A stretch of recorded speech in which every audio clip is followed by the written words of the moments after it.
So ito na nga mga ate ma'am. Ang dami-dami sa inyo nagre-request. Hinahanap ako ng the day in the life. A day in the life. Bahala kayo. Bale, this is my first office day for 2025.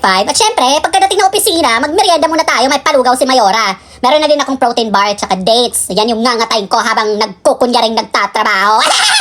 Ate ma'am, nabitin ako. Kukuha pa sana ako ulit ng lugaw kaso nagkaubusan ka agad. Kaya nagpa-noodles na lang ang mga staff.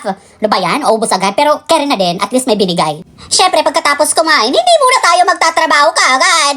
Ay, igib muna tayo ng kape at ng tubig. Para naman may enerhiya tayong magmaldita kung sakaling may mga antipatika tayong mga katrabaho.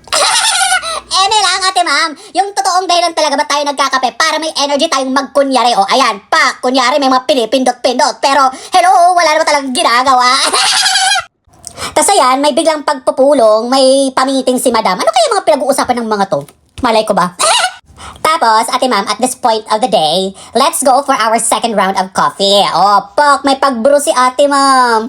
Di ba, hindi basta-bastang kape, hindi nagti 3 in 1, ganun. Pero totoo niyan, hindi naman talaga akin yan, sa opisina ko yan. Kinuha ko lang na walang paalam. O ayan, after natin maggiling ng kape, lagyan na natin ng tubig. Mainit na tubig at lintit. Walang laman ng dispenser! Doon tayo sa vending machine kumuha ng hot water. Wait lang. Ang totoo niyan, ate ma'am, isang beses lang talaga ako magkape sa isang araw. Kaso that day, ang lala ng antok ko na, hindi ko maintindihan. Oh, sita nga, pinipilit gamitin yung vending machine. Di naman kakasya yung coffee plunger dyan. Doon nga tayo dun sa parang faucet na high-tech na kinakapa-kapa lang dahil parang may lagnat. Show tayo pag umana. Tataka kasi kapag ka left side, dapat kaliwang kamay ang gagamitin. Ganon. Charot-charot lang. Hindi ko lang talaga makapa ng maayos. Bayan, pinapainit ang ulo ko. Naku, ano ba namang kumpanya to? Ang hirap paganahin ng water faucet na to. Tas kanina, yung dispenser walang laman. Tas yung merienda nagkaubusan agad. Diyos ko, dapat ito yung diniscuss kanina sa pamiting ni madam eh.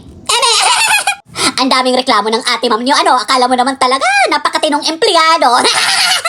Tas ayan, di ba ang daming alam? Ang asukal, stevia. Paka-arte, sarap tuktukan.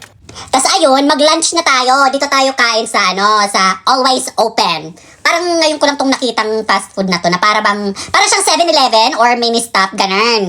Actually, pangalawang kain ko na to kasi kanina nung first break ko, kumain na ako pero hindi ko na nabidyohan kasi gutom na si ate ma'am. At ganun-ganun na lang yun. Uwi na agad ate ma'am, walang ginawa.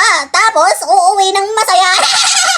Sa wakas, na-survive natin ang isang araw ng pagkukunyari. Pagdating natin sa baba, intay-intay lang tayo ng ating Move It Rider. Tapos, yun na yun. Wow, pak. O, di ba? Akala mo naman talaga. Napaka-candid lang kunyari. Ayun lang ate ma'am.